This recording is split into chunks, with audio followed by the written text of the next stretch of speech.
years of hype and anticipation, Spider-Man 2 is finally here. The first game back in 2018 treated us to what many consider to be one of the best Spider-Man adaptations to date. Insomniac clearly cares about and loves the Spider-Man universe, and it showed. They followed that up with Miles Morales in 2020, which was a solid entry to hold us over, but now we are finally able to get our hands on a proper sequel. Spider-Man 2018 set a high bar, and Miles Morales built on that solid foundation. Was Insomniac once again able to set a new standard for Spider-Man games this time around? Let's jump in and find out. First up is graphics. If I had to summarize how I feel about this game graphically, I would say that it's not the best looking game I've ever played, but it looks great. Spider-Man comes out of the gate swinging when it comes to flexing its graphical muscles. Without spoiling too much, the game starts out with a massive boss battle that really showcases the power of the PS5 and its speedy SSD. If you want an idea of how big this is, think of the opening fight in God of War 3, but bigger. It's comfortably the best tutorial I've ever experienced in a game. After that's over and the game starts to open up, you truly start to get a feel for how much bigger New York is in this game versus the last. And that to me is the biggest improvement over the first game. Gone are the days of invisible walls blocking you from crossing the Brooklyn Bridge or visiting Queens. Insomniac claims that the map is nearly twice the size of the original game, and you can feel it. Queens and Brooklyn also have their own unique look and feel, which adds to the immersion and feeling of actually being in New York City. The animations for both Spider-Men are great as well. They added some more variety and style to Peter's web swinging, which was sorely missing from the first game when compared to Miles. When fighting, they each have their own unique animations as well. For example, Peter uses an uppercut to launch enemies into the air while Miles uses a kick instead. These minor changes help each character feel unique even when you're not using their unique abilities. There are some recycled finishers from the first two games, but there are also some cool new ones, including team-up ones, and in my experience, the camera did a great job of keeping up with the action. As for the character models, they look really good and the motion capture is excellent as well. There was a lot of controversy over the face swap that happened in Spider-Man Remastered, but I thought the original face was great and I also have no complaints with this one as well. The facial animations for all characters are a step up from the first two games, and they are effective at conveying emotions. Paired with excellent voice acting, there isn't much to complain about here.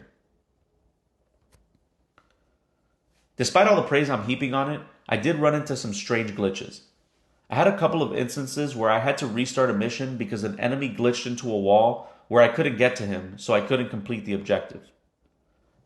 I also had a few times where I would perform a finisher and for some reason Spider-Man would strangely be floating in the air with the thug, even though the move was initiated on the ground. I also had the dialogue cut out on me once as well. That required me to close the app and relaunch it. To round out the bugs, I've also had the game crash on me 4 times, which is more than any other game I've played on PS5 to date. Hopefully Insomniac can fix these issues with a patch soon, as they can be frustrating and they do cut into the precious little playing time that I have these days. Next up we have game length and depth. I'm going to tackle traversal first. When the web wings were first revealed, I was not a fan. Web swinging is such an integral part of being Spider-Man, and while I know he does utilize web wings in other media, I felt like having them in-game would take away from the swinging aspect. It seemed like a cheap way to improve the swinging without really improving it at all. I was wrong. The wings are super fun to use, and they add a whole new dimension to the traversal. Diving off a building into a loop-de-loop and then deploying the web wings into a wind tunnel is extremely fun and exhilarating. The web swinging itself is very similar to the first game when it comes to a skill floor and ceiling, but they did add a slider to make it more realistic. It's called swing assist, and the lower you set it, the more realistic the physics are, and the more difficult it is to swing. I briefly tried it, and it personally wasn't for me, but I can see the appeal of really having to master swinging around just like the real Spider-Man. At this point in my life though, I just unfortunately don't have the time to commit to that mastery, so I stuck to the default setting. As for combat, it's really fun and satisfying. Like the first game, it's not difficult to pick up and play, but it does have some nuances to master if you truly want to feel like Spider-Man. The main components of the system are very similar to the games before it, with punching, kicking, web zipping, and dodging, but they also added a parry mechanic this time around, which is a welcome addition. It makes the player pay more attention to the fight as some moves can only be parried and not dodged. They also have different enemy variations with unique abilities and vulnerabilities, but I wouldn't say they're radically improved in any way. More interesting enemy types is something that I hope they can improve on in the next game, or maybe some DLC. Aside from combat, the game offers stealth gameplay and puzzles as well. Starting with the stealth, it's very similar to the first game. Perching on walls and ceilings while taking thugs out one by one is the name of the game. They did add web lines which are fun to use, but I found myself taking out a few enemies stealthily and then bringing the bulk of them down head to head. It's just more fun to me that way. MJ missions are also back in this game, but I'm happy to report that they're much improved from the first game. They're not my favorite by any means, but they're not as much of a drag as they were the first time around. They're no longer purely sneaking missions, and she has a weapon to defend herself, which is good to see. Again, they're not really essential, but I at least won't be hating going through them again when I'm on a second or third playthrough. Like in the previous game, the puzzles are simple and really not super enjoyable. They're just kind of there. They're mostly limited to side missions, and I'll probably just skip them unless I decide I want to be a completionist.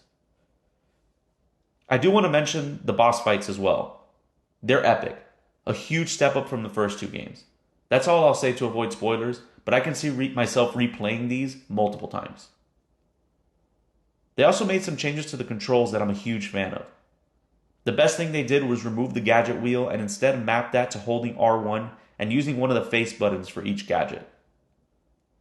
They did the same for Miles' Venom powers, as well as Peter's arms and symbiote powers, using L1, and the system works great. There wasn't anything wrong with the gadget wheel, but it did slow the game down and mess with the flow of the game when switching gadgets mid-fight. This is way more seamless and accessible. There are only 4 gadgets though, which is a bummer. I guess they made this decision since there are only 4 face buttons to use, but the same can be said for Peter and Miles' unique powers, and they each have more than 4.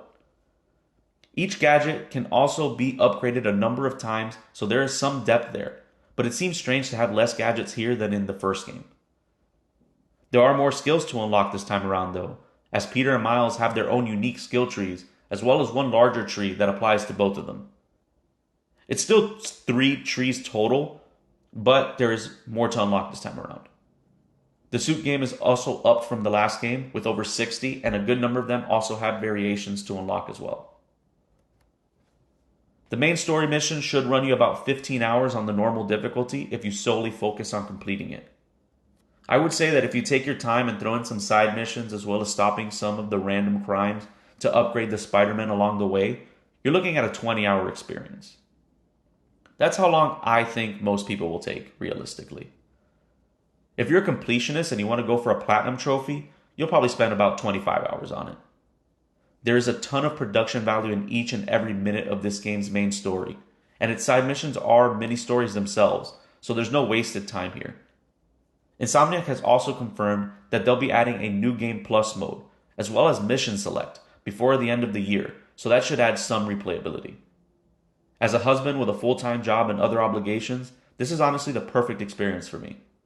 In a world where it feels like every game needs to be a 50-hour experience to be considered worth it, this is a breath of fresh air, and what it lacks in length, it makes up for in quality. That brings us to difficulty and checkpoints. Like the first game, Spider-Man 2 is very forgiving and offers the same difficulty settings for gamers of all kinds. They offer Friendly Neighborhood, which is very easy, Friendly, which is easy, Amazing, which is normal, Spectacular, which is hard, and Ultimate, which is unlocked after you beat the game once and is very hard, if you want to replay it with some extra challenge. As usual, I stuck to the default Amazing mode, which I think is adequate for someone in my situation. If you're someone who was once an avid gamer, but life's gotten in the way and you can't commit the same amount of time as you used to, Amazing should give you a good experience. Checkpoints are also very generous, so you shouldn't find yourself retracing too many steps if you have to put the game down to do some chores. For example, multi-level boss fights don't start all over if you die in the last stage of the fight. Instead, it'll just restart that final stage for you, so you don't have to do it all over again. If you have any gaming experience, you shouldn't run into any issues in Amazing mode, and the difficulty could be bumped up or down at any point to fit your needs. Insomniac also added a lot of accessibility settings, to cater to the experience for your specific needs. You want to play on Spectacular because you want more challenging combat but you're terrible at stealth? You can adjust stealth awareness. Are you dodging and parrying giving you a hard time? You can adjust the dodge window. Do puzzles annoy you? There's an option to simplify them. The game is really flexible and should be able to fit to your specific needs no matter what they may be. As far as parental controls go, the game is rated T for teen, and the recommended age group is 13+. There really isn't anything I've run into so far that I would say is out of line with other comic book superhero media.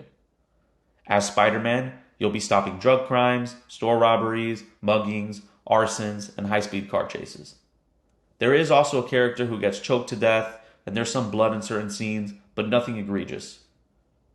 The first game had a pretty dark instance of suicide, which I mentioned in my review a few weeks back, but there is nothing like that here as far as I've seen. If your children watch other comic book hero content, this should be suitable for them as well. I also want to touch on life lessons. Life lessons and video games are rarely ever seen in the same sentence, but games are a powerful form of media and I don't think they get their due. You often see outrage at games like Grand Theft Auto for making kids violent and desensitized, no matter how much research comes out stating that this is simply not true. What you don't see much of is the other side of that coin. There are a lot of games that can be used to teach kids and young adults important lessons that should be highlighted. Spider-Man 2 is one of those games. The themes of this game heavily revolve around forgiveness and dealing with loss in a healthy way. Both Peter and Miles need to deal with past pain and face their demons head-on in order to move on with their lives. Miles needs to face and forgive someone who has caused him and his family great pain and loss, and Peter needs to accept that the loss of his loved ones is not his fault. He did everything he could, and blaming himself is just hurting him. Peter also has to balance being empathetic to Harry's situation while also trying to protect the rest of the world from the threat that the symbiote poses. I won't go into any more details to avoid spoilers, but there are some good lessons to be learned here. Here at For Better and For Game, I don't rate games on any type of scale. Instead, I put them in one of 5 categories: worth late nights, quick session seal of approval, spouse co-signed, leftover leisure, and chore accomplice. See the description below for a brief summary of each. With that said, Spider-Man 2 is definitely worth late nights. Progressing through the story is fairly easy, especially at lower difficulties, and unlocking new abilities is rewarding without being tedious. There's a lot of discourse about if a 25-hour game is worth a $70 price tag, and after playing it, I can confidently say that it's worth every penny. There's just so much production value packed in here, and every minute feels like it matters. The story is executed beautifully, and as a lifelong Spider-Man fan, it had me grinning from ear to ear from beginning to end. It does have its flaws, like a surprising amount of bugs, some repetitive crimes, and puzzles that seem like an afterthought. But the good parts are so good that none of that matters. This one may not keep you up late playing for months on end, but the few weeks it takes you to finish will be totally worth it. Thanks for watching. Do you think Spider-Man 2 is worth squeezing into your schedule? Let me know in the comments below, and please like and subscribe if you want to see more content like this.